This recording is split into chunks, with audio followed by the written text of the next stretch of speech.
Plenty of times in my life where God was really talking to me and I completely missed over it. And now I look back and be like, wow. My mom was telling me to kiss my brother goodbye. Like, give my brother a hug, give him a kiss. And I was just like, what are you talking about? Because I was not an affectionate person. I did not like being vulnerable, mushy gushy, none of that. She was really pressing the issue. And I was just so confused. Like, where is this coming from? Like, I'm going to see him later. Like, I never give my brother a kiss or a hug before I leave. Like, bye. We got in the car and she was like, what's your problem? What is your problem? And I was just like, what's your problem? Like, I'm trying to have a good time. We're going to go to a concert. Like, you make it something bigger than what it is. So, fast forward. That night, my brother got hit by a car and I never spoke to him ever again. He slipped into a coma and 2 weeks later, he passed away. God was really tugging on my heart and saying, no, this is not, you're not going to have another time to hug or kiss your brother and tell him that you love him.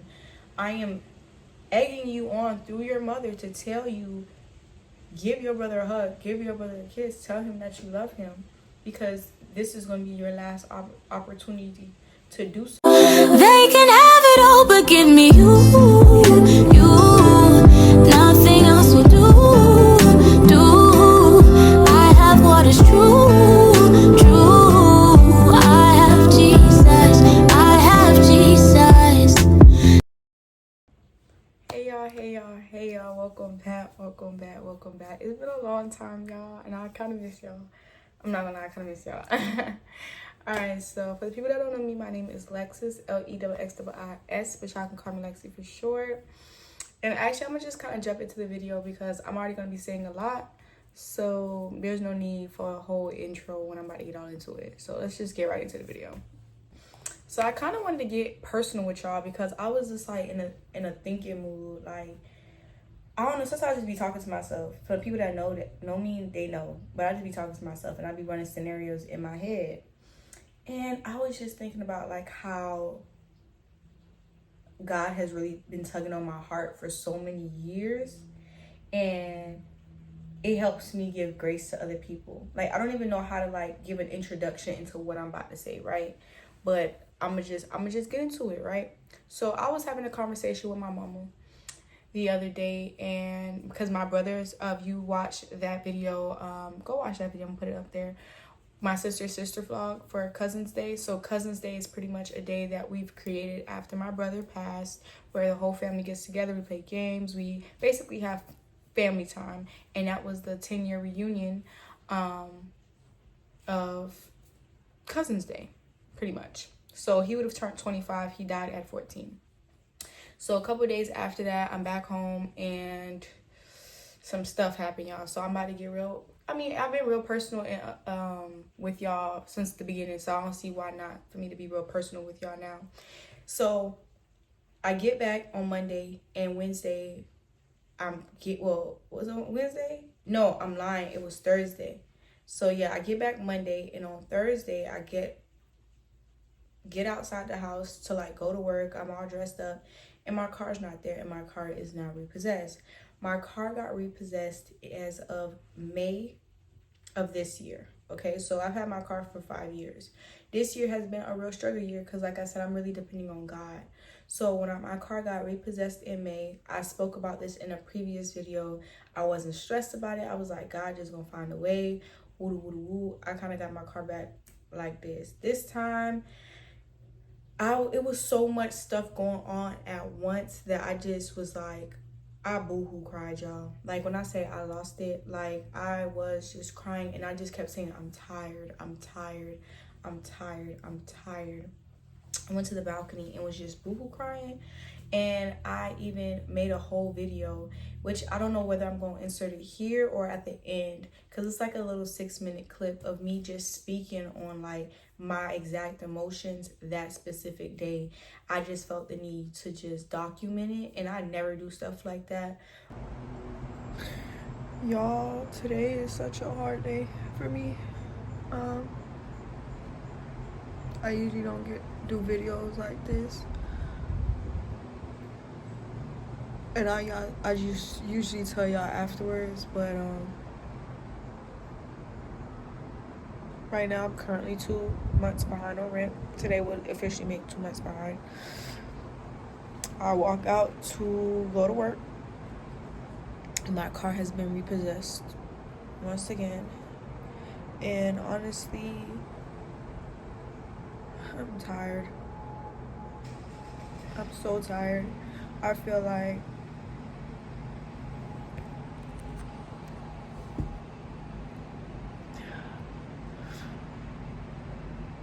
I'm just so tired.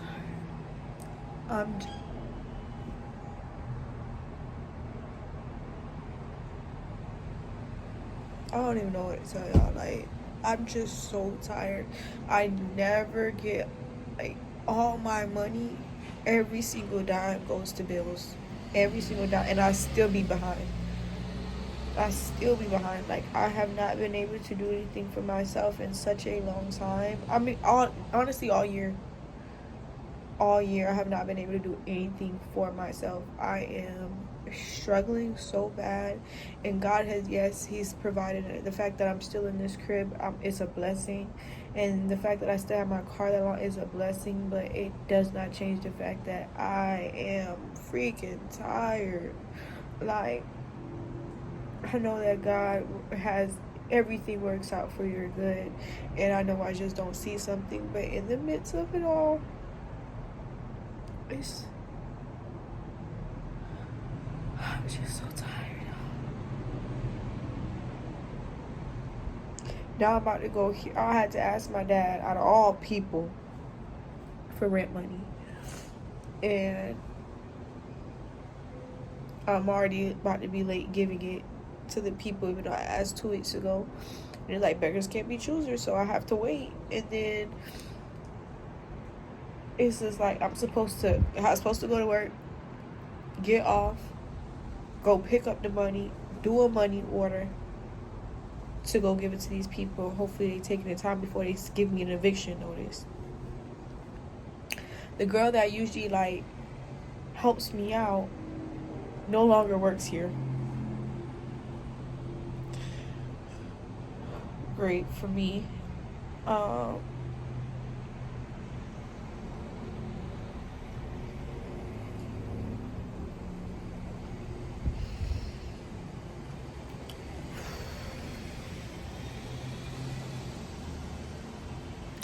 Now I'm about to be yelled at by my dad about you should have never moved in the first place, all this other stuff. This is your fault. You're responsible. You can't pay your rent. Your car got repossessed. Like, I'm about to hear it. And honestly, I'm just going to take it. Like, it can't make me feel any worse. It literally can't make me feel any worse. And then it's just like, I have to go through all this in secret and not let my sister know what's going on. Like, that's not what she came up here for. You understand what I'm saying? Like, she didn't have to worry about none of this while she was down there. So it's just like, I feel like I'm in a position where it's just like a parent, you gotta hide stuff from your children. And the other day, I broke down crying, and I just couldn't stop crying. I literally just couldn't stop crying. And I was in the car with her, headed to the gym. It was last Wednesday. And I just kept bawling. And thank God she didn't ask me what was wrong. She could tell that I just didn't want to talk. And, I mean, through the end of the day, I had higher spirits. But it was just like, I just be crying. Because I'm so tired.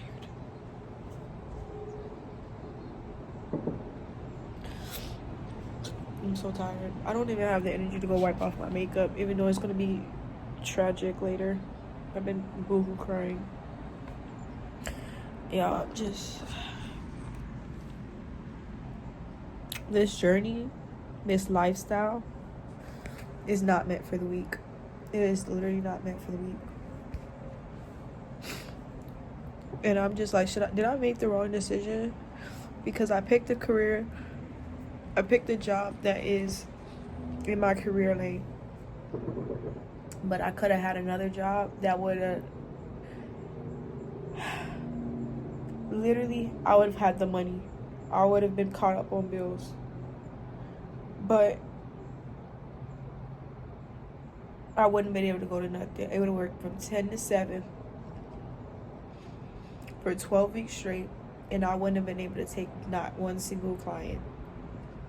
And I've had multiple clients, and I've been booked for weddings and stuff like that for the future within that 12-week mark that I would have had to deny because they would not give me a request or a day off. Like, those are like blackout days for training. So it's just like I picked my career over my job,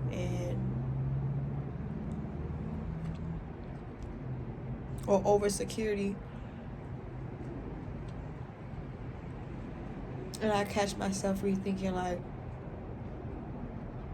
sometimes I feel like this is like a, what's that word? Like a pipe dream. Like, but I just want y'all to understand, like, this journey is real. It is so real. It is so, I saw a quote, or, honestly, I don't remember. I really don't remember. But it was basically saying, like, proving that you're a Christian or a child of God is not the absence of struggle, is basically staying in the fight. And that just really just spoke to me, because it's like, every month I'm still, even though I'm in the next month, I'm still worried about last month's stuff while trying to catch up with this month, and then the next month the next month is here. So it's just like a constant rat race, and it's just tiring. It's exhausting.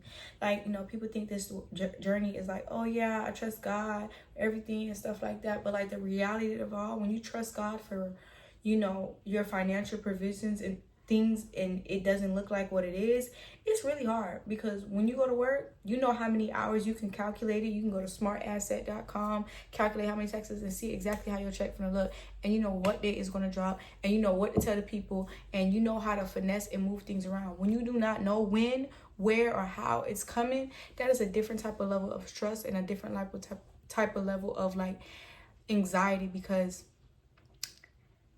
like, I know that we are supposed to be peaceful and content in everything that we are. And don't get me wrong, I actively try to do so.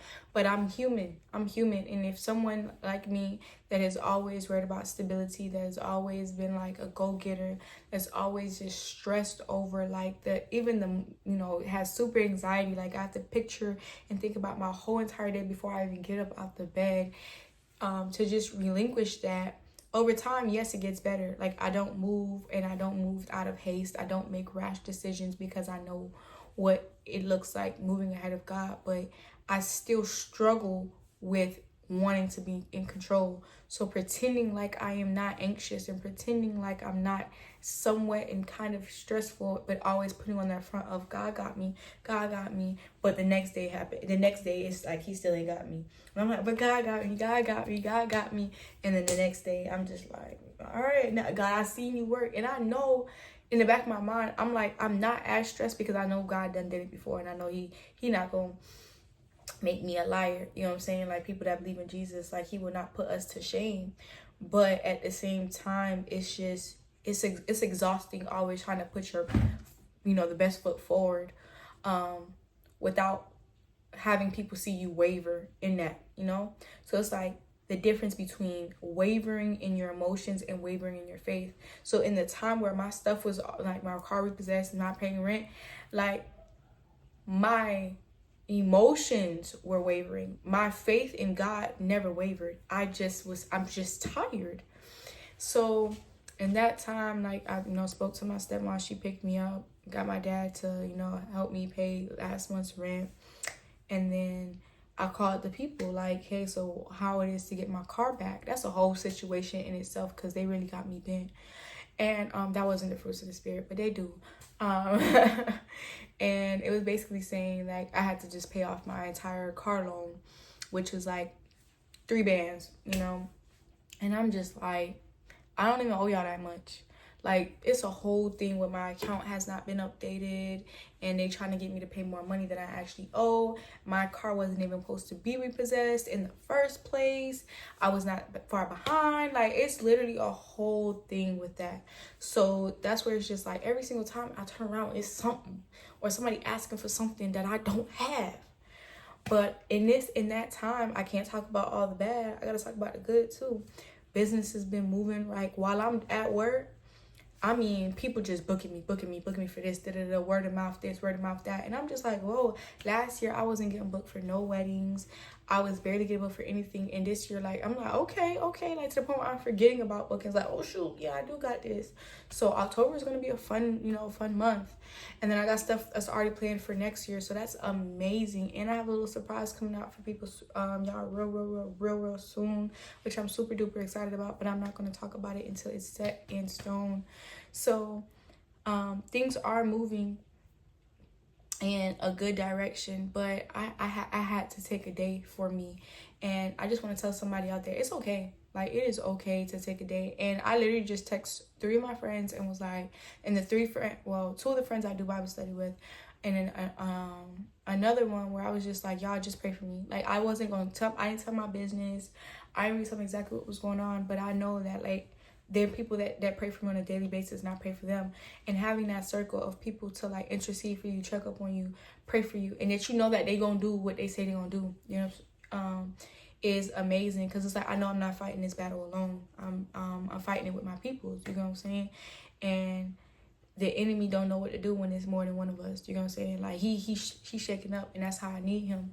So now having the confidence to just speak to someone and say, just pray for me. You know what I'm saying? And knowing that, like, yeah, I got you, fam. And knowing that they got me, it feels so good. So I wanted to say that. But now moving back to what I was actually, like, getting to, that I was giving y'all a little update, was I was just kind of sitting on my couch, and I was just thinking about how great God is, because in that time, like, I want to say, like, a couple days later, I called my mom, because I didn't want to tell her about the whole car situation until I really, really had to. And I ended up telling her. She was just like, what do you, like, why didn't you tell me that? I'm like, my problem ain't your problems. Like, y'all trying to fix the problems. Our conversation actually went way better than I thought. I mean, I didn't think she was, like, going to be mad at me or anything like that, because she's the best mom in the world. And she sees that I'm genuinely just trying. And, like, her sacrifices are never in vain. So that made me feel good. But we were speaking about my brother, and I was like, you know, after he spoke about my problems, I was kind of like, how are you? And she was like, I'm good. And she was just telling me, like, her experiences, like, after looking at all the pictures from Cousin's Day, and, you know, just busted out boohoo crying. And, you know, she asked, and I was talking about my brother's football games and stuff like that, and we just kind of got on that subject. And then she was like, how do you do it? Because I'm around, you know, my brothers, and it's crazy because my brother's team this year is the same colors as my brother's football team, like, when we grew up, like, Miami Beach Sun Devils, right? So if you're in Miami, if you know that team, you know that team. So they're maroon, gold, and white, and my brothers pay for the Lions, West Charlotte, and he's maroon, gold, and white. So it's kind of like watching my brother just like I it's a whole bunch, you know, of emotions that arise, but I see my brother in both of them.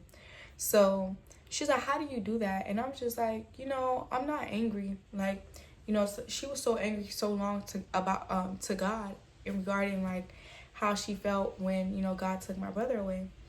And for some reason, I was never angry. I was sad. I was confused. If I'm being honest, I was just like, why not me and not him?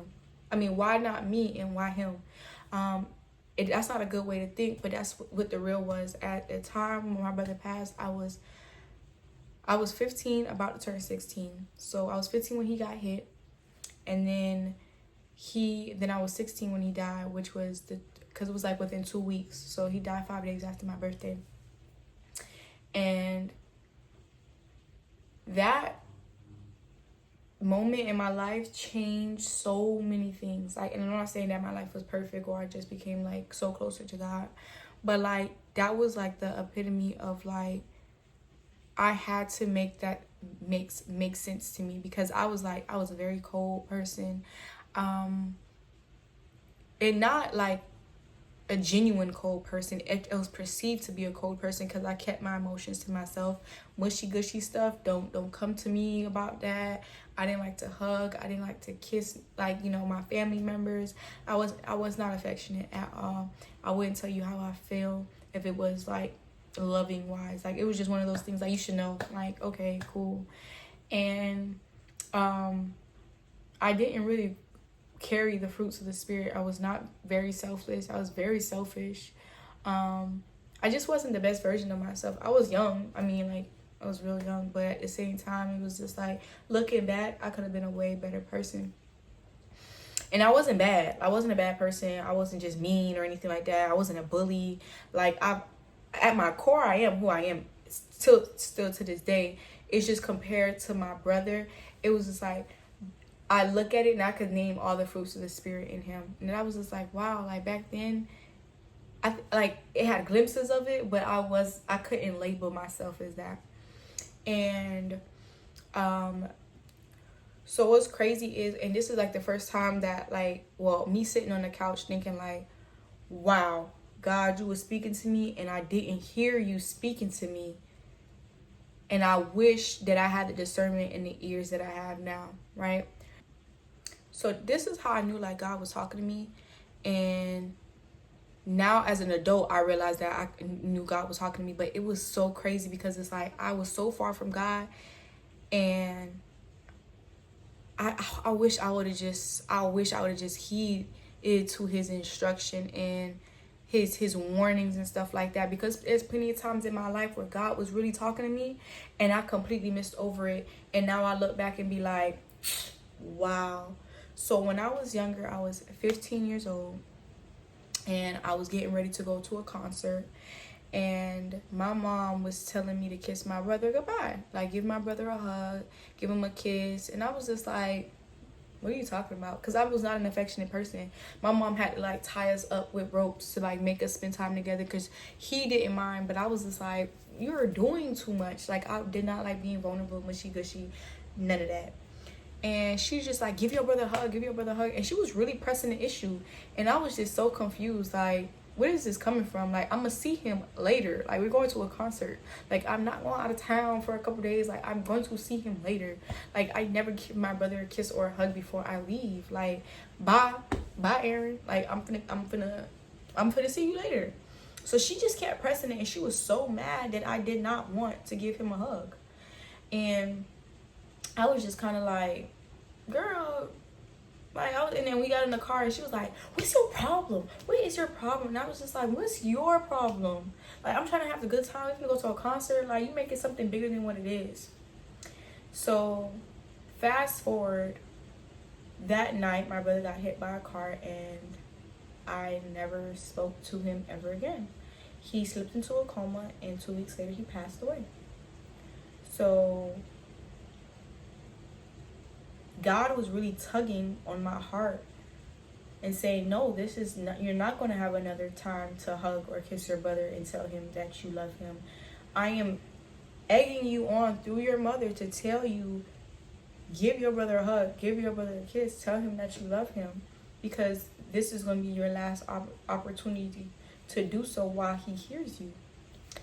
And I was just on the couch thinking about that scene, and I'm just like, because it really plays over in my head, like, more often than it should. And I'm just like, wow, God, you were really, like, talking to me. Like, really talking to me. So I'm talking to my mom.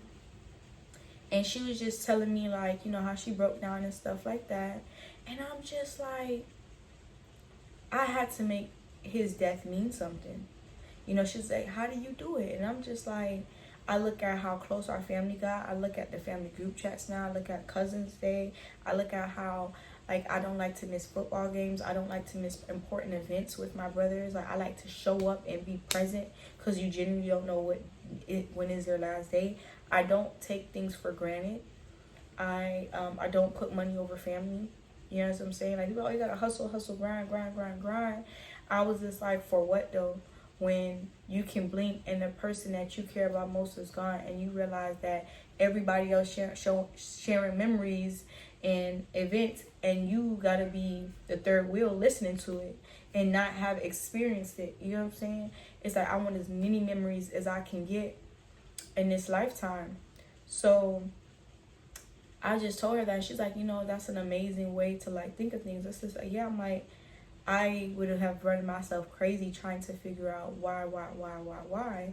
Because if I'm being very honest with you, it would have made more sense in the time how I felt for me to go and not him, because he made sure we were straight. He always was more responsible. He was funny. He would light up a room. He was selfless. And then I watched cafeteria ladies come to the hospital to see him. His school paid for his funeral. They made wristbands. I seen such a huge impact. I saw so much love given to a 14-year-old boy. And he was Hannah Montana. Like, my brother was Hannah Montana. I'm being honest with you, y'all. Like, when we was in the hospital, the waiting room, we had air mattresses and everything. Like, to the point where people would come in, they be like, that room. Like, we was deep up in there. And I watched so many people come and, talk about him. And we was like, this man, you talking about the same Aaron? You talking about my brother? I remember he would have parties that would be just randomly canceled. And then one time we went to a party that was, people were supposed to drop him off at, the GPS was like, you're here. And we looked to the right and it was like an alleyway. And it was a boombox playing some music. And we was like, Aaron, this is the party? He was like, oh, no, they said it was canceled. We was like, yeah, sure, if there was ever a party. Not you trying to act like you got friends, da-da-da-da-da. Like, making jokes and stuff. And he was just like, nah, for real. Like, yeah, okay, that's the party right there, right? And we get to the hospital, all these people coming. I mean, I'm like, dang, this boy really had Hannah Montana. Hannah Montana. He's like, all right, yeah, he was living a double life, sir. But I realized how far from God and how far I was from who I truly was during his funeral. So during his funeral, everyone spoke but me. I remember my cousin Soraya speaking, and at the time she had to be like 9.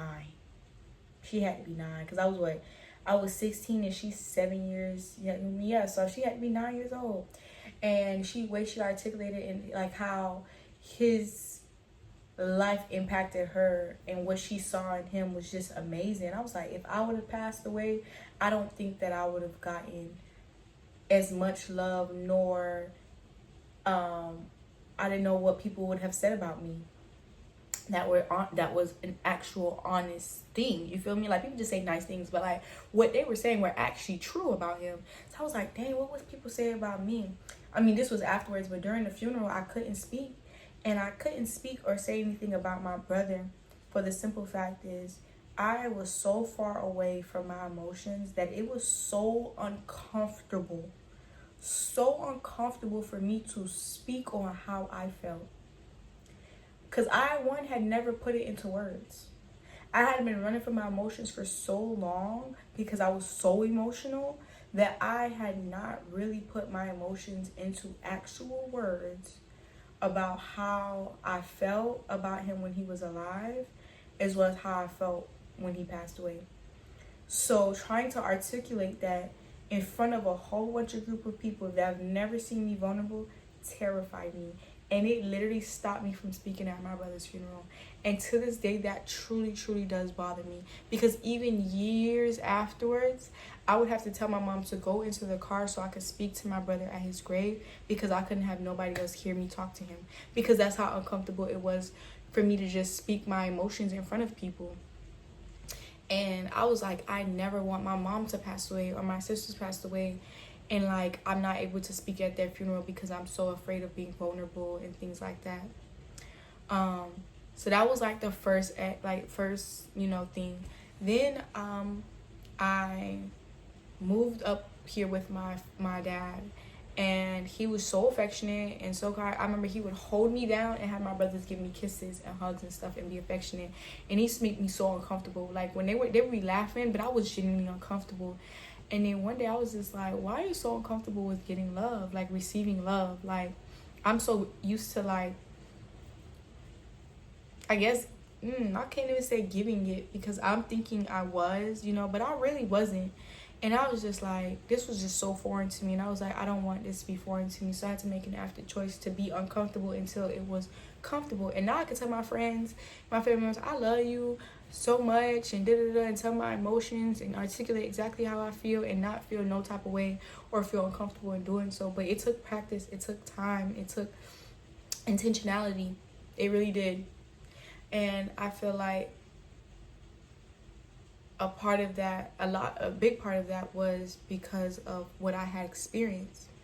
So I say all this to say, right, too, like, I don't know what you're going through. I don't know what you are experiencing in your life right now, but I know that I have a whirlwind of emotions constantly, like, I'm battling with, right?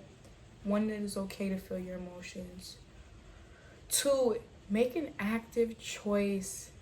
Have intentionality on working on the things that you want to come natural to you. Because it's not that it doesn't come natural to you.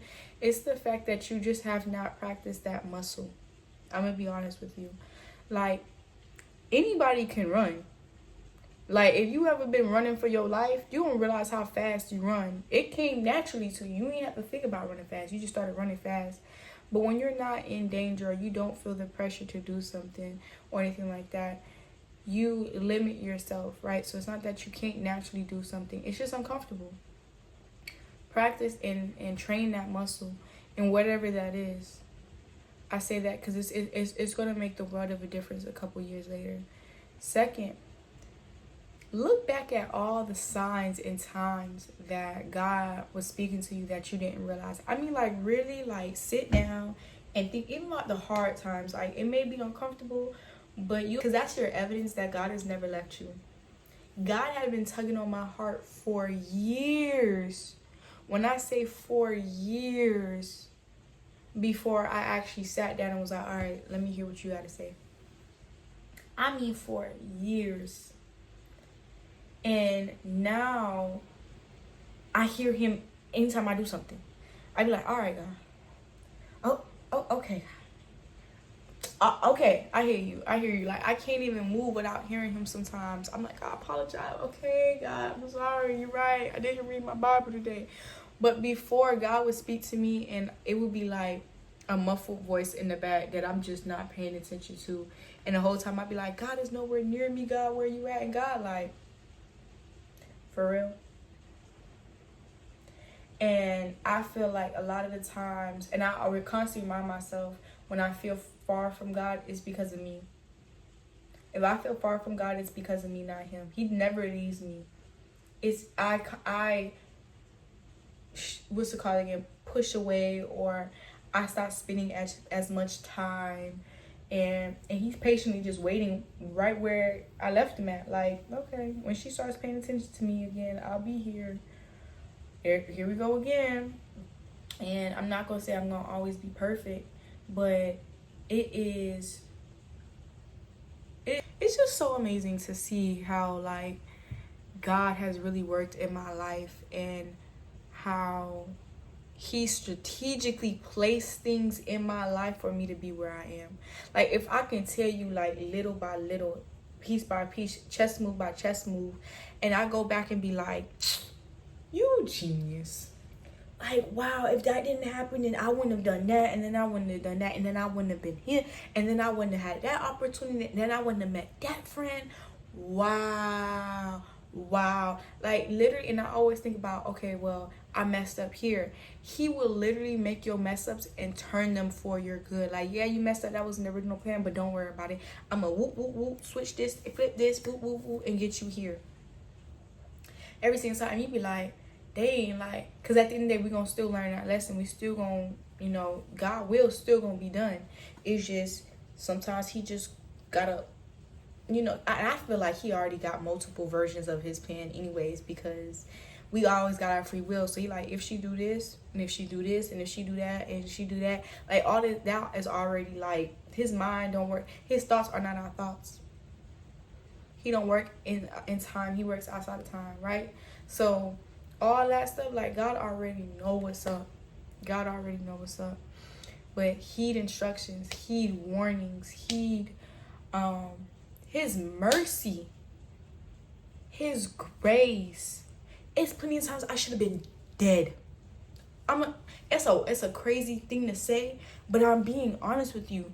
Plenty of times I went to the club when I knew I should. My boyfriend was like, well, my ex-boyfriend was like, oh, you should spend time with me, da da da.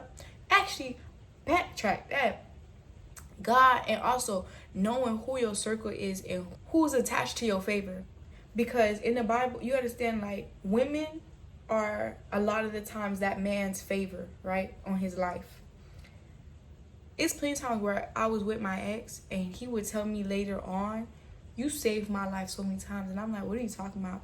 He's like, those date nights, those Friday nights that we would go out, my friends they have planned going places, and either one got shot up, locked up, did some stupid stuff, woo woo woo. And he said it would always be the nights that we would do a date. Like, they didn't know that we had a date night. They didn't know our plans or, me to reschedule. And he said each and every time while I was with you, I would have been out there. If I wasn't with you, I would have been out there doing something crazy, and I could have ended up potentially dead, locked up, or something. You know what I'm saying? And I'm just like, wow, like, I never thought. He's like, no, you saved my life plenty of times. You have no idea who God has in your life, or who's God strategically placed to give you favor or to save your life, or whatever the case may be, or your career, push your career. So be grateful for the people that you have, and steward over the friendships that you have, steward over the family members that you have. Cross bridges, don't burn bridges. yeah, okay, cross bridges, don't burn bridges. And I know this video is kind of all over the place, but I'm just kind of telling y'all, because it's Lex Talk. Like, not everything is, I'm not a cookie cutter, y'all already know this, you feel me? I just be talking. Yeah, I just think about, like, everything that God has really done for me, and just even, like, in my relationships, I'm being open and honest with y'all, right?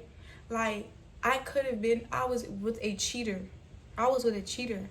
Even though I was only doing things with him, he was out here doing things with other people. I could have caught AIDS, HIV, I could have got pregnant by him.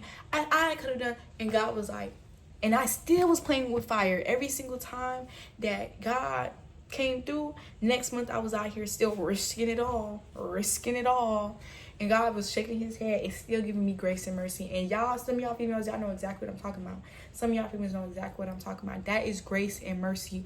Or that you got with that wrong dude, and what's the call again? All of a sudden, like, he got you in some weird predicaments, and you riding around in a car with a legal gun, you got drugs in your car. How many times you could have got stopped or went to jail, or would have had to look like a snitch, or what, I hope I never been put in that position, because I'm not doing time for nobody.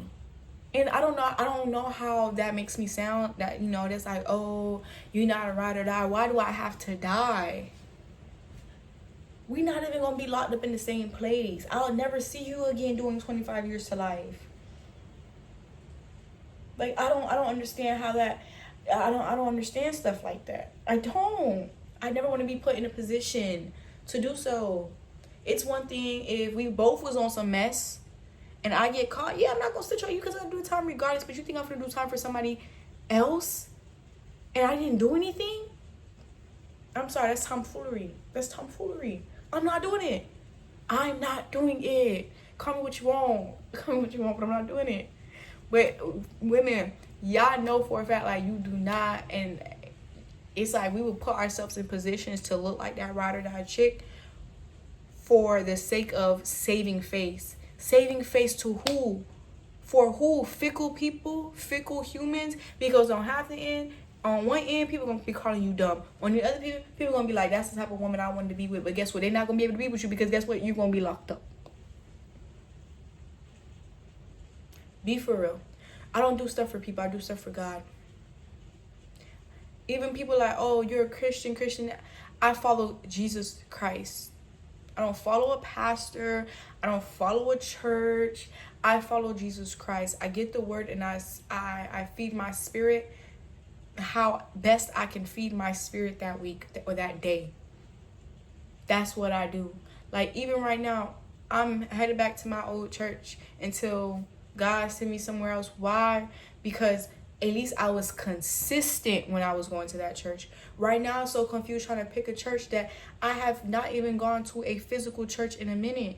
I'm like, you know what? How about I just go to the church that I was going to, because it had me consistent, it had me serving, it had me in community. And then while doing that, listen to and continue to grow in my faith somewhere else until God literally takes me and puts me somewhere else.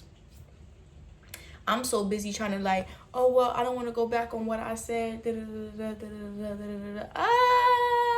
I want to be consistent in my faith.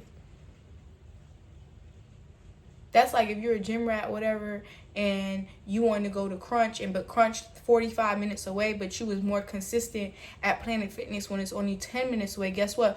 Go back to Planet Fitness. Because consistency is going to get you where you actually want to go. You know what I'm saying? So it's a lot of things that I feel like the enemy had placed where I thought was like, oh, it was a blessing. It was a blessing, but it also caused a little bit of confusion. And confusion comes from the enemy. And because the enemy knows my patterns, the enemy knows like, if I'm going to change so many things about her life all at one time, she's going to be mind-boggled and she's not going to know where to go. So I'm sitting here playing freaking double dutch. Like, and no longer getting anywhere. I'm stagnant. So instead I said, you know what, let's back up a little bit. Let's back up, let's get back rooted and do one step at a time. Now, like I said, this video is all over the place. But I really hope, because I don't know who I was talking to, but I probably was talking to multiple different people. I helped somebody. I hope that I gave clarity to somebody. You know what I'm saying? Like, I'm kind of go over things. God will talk to you in all kind of ways. Listen, he's been talking to you most of the time your whole life. He doesn't give you confirmation over and over and over and over again, but you keep doubting it. Even with Kingdom Spouses, God has told me who my husband is, y'all. That's another thing too, right? So God has already told me who my husband is. My family members, some of them believe me, some of them be just thinking I'm delusional. Delulu. Stay in Delulu. Until it's Trululu is really where I stay at, right? Because if you're not a little Delulu, you don't believe in God for real. You don't believe in Jesus for real. God has already told me who my husband is, so I don't date. I play around like I'm going to date, but I'm really looking for a cat right now. And yeah, just don't date. And people like, oh, you should get out there and date and stuff like that. And I'm looking at all these like videos. I'm watching everybody get married and engaged. And sometimes I be like, maybe I should date. But then God remind me, didn't I confirm to you what it was? Why you finna go out there and play with somebody heart when I've already told you who your husband is? Just stand still. And then I listened to a sermon or a clip, and it was more so of like waiting well. It's not about us waiting, because we don't get kudo points for waiting. It was a sermon. Yeah, we don't get kudo points for waiting. We gotta wait regardless. We can't rush things. It's how we wait, and I have to wait well, so I don't complain. I do the very best I can when it comes down to what I have right now, and I get stuff in order, so I can be the best wife that I can be when it's that time. But yeah, it's like, and people will tell me, well, if a man this, da, da, da. Stop telling me your view or society's view. What God has confirmed to me is what God has confirmed to me. Like, I don't go off what other people say. I go off what God says. And if God's word aligns, well, his confirmation aligns back to what the word is, then that should so be it. So you're not finna override what God said. Nah, because I know one thing I can't say, and it was so crazy, is because at first I was like, I'm tripping. I done asked for confirmation 90 different times. The last confirmation I asked for, I was like, God, confirm this. Like, really confirm who is, if this person is my husband. I said it in my mind so the enemy could not hear me. I said it in my mind. I said, God, and if it's not that, and if the confirmation, I will let it go and we'll start over. I was tripping. I ain't gonna be mad. Next morning, before I even woke up, I woke up to the confirmation. I was like, crazy. And I'll tell you, like, it was one of those things where it could have been really y'all, crazy. I said, okay, God, I hear you. Like, I had laughed so hard because it was one of those things, like, God was like, and I told him the night before, I won't ever question it again. I won't ever question it again. I don't care how things look. If you give me this confirmation, because it was like not an off the wall confirmation, but it was one of those confirmations like only God could really make this happen. Because what are the odds of this? Like, really, what are the odds of this happening?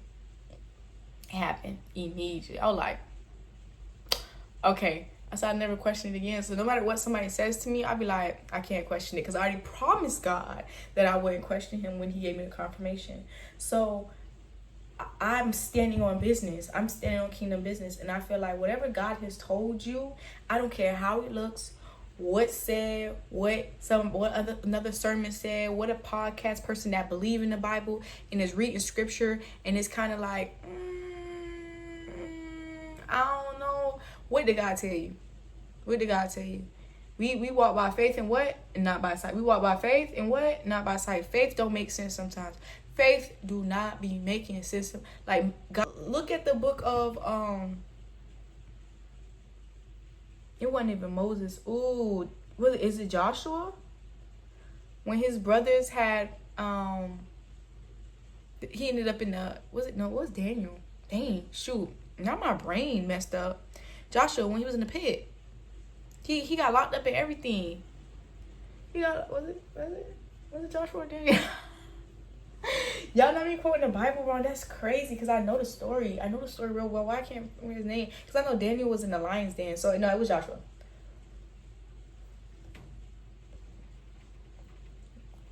Was it Joshua?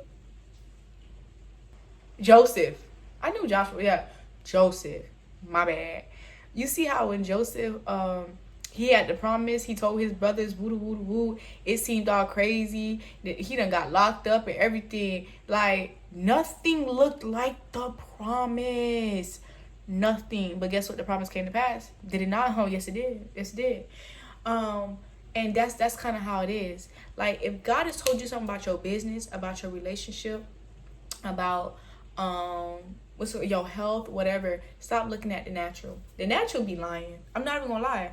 The natural be lying, because first of all, the enemy, everything else is a spiritual battle. Like, this is our meat suit. I don't know if people that watch Bleach, right? People that are anime family, that watch Bleach, you see how, like, in the natural things be going on, but the whole time the soul society is in the same living, and then they out here fighting and stuff, and Ichigo gotta go, and his spirit, yeah, they fighting demons. We out here fighting spirits for real. So if you think that the natural is actually what's really going on, but it ain't a whole battle being out here fought in the spirit realm that you can't see, you ain't reading your Bible.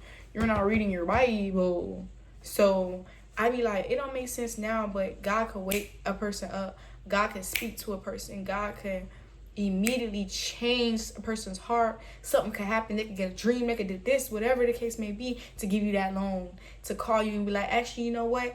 Yesterday I told you that you couldn't have that job, but actually the person that was supposed to get the job ended up taking another job, so that job position open. Like, you just have no idea what God is working out on the other side. So just stay the course. Stay the course. This was a long video. It was long overdue, especially because I ain't had one last week. But yes, y'all, like, the Lord is in everything. So even when your emotions waver, don't let your faith waver. And I told myself, I gave myself 24 hours. The next morning I woke up, listened to a sermon, and was like, all right, we back. Enemy, you took a W yesterday. You had me down bad, sad. But every single time I think about that, it's like, do not allow the enemy to have a foothold. And if he has a foothold, it shouldn't be for no more than 24 hours, because you need to cut that out. You know what he can do? You know what he can do with that foothold? That little glimpse. And if you let it happen all week, you know how much destruction he can create. And you know how long you're going to be trying to fix that destruction? Yeah, I wouldn't even say 24 hours. 24 hours, I was cutting it real close, to be honest with you. Wilding out. wilding out, crying. But actually, by the end of the night, I had did my Nana's hair. Like, I was laughing and stuff like that. I was still sad. But old me would have, like, thrown a pity party. Would have, I don't want to do nothing tomorrow. None of that. You feel me? Nah. I got back up, got ready for work, took a lift, did all that. I did not let it stop me. And God started giving me bookings after bookings after bookings after bookings. And my mom was like, I'm gonna help you. Like, because, and my daddy said something to me. He said, are you crying because you're tired, or are you crying because you want to give up? And I was like, because I'm tired. He was like, okay. And then my mama asked me the conversation after that. She was just like, so what are you gonna do, give up? And I was like, no, I've done too much, and I've sacrificed too much money, your money, my time, all this other stuff, to give up and end up back in the same place that made me unhappy and made me do all this in the first place. So I'd rather keep going so I can see 5 years from now, like, I'm glad I kept going. So keep going, baby girl. I'm saying this for me, and I'm saying this for you. Baby girl, baby boy, brother of Christ, sister of Christ, however you feel I should say, you know, to talk to you. But yeah, just keep going. God loves you. God speaks to you. It's just, are you listening? Because I promise you, we be speaking. So just listen. I'm finna read my Bible, y'all. I'm finna strategize. I'm finna do all type of stuff. But I just really wanted to, I owed y'all a video, but I really just wanted to get on here and be really vulnerable and just open and honest with y'all where my head has been the last 2 weeks, what I've been going through. And I can't tell you, like, oh, next week I'm gonna have a video for you. My schedule is all over the place right now. Life is crazy. But I'm gonna bring out a video anytime that I feel led to speak to y'all. And of course, it's gonna drop on a Tuesday. So today is Monday. I'm dropping this tomorrow. I'm gonna try to edit this tonight. And yeah, so y'all always gonna have a video at least once a month. But I'm trying to do it at least twice a month, every other week. And sometimes y'all may get more, sometimes y'all may get less. But I really, really do love y'all. I hope that y'all enjoyed this video. Honestly, it was all over the place, but I really hope y'all got something from it. And other than that, like, I really hope that y'all like, comment, share, subscribe, hit that bell notification. Please go in the comments. Tell me your feelings. Tell me your thoughts. I'll have my email in the description box. Y'all, even if y'all want to tell me something personal or whatever, or just a prayer request, I'm all up for that. And yeah. So y'all stay blessed, and what? Y'all flex and lex. Deuces.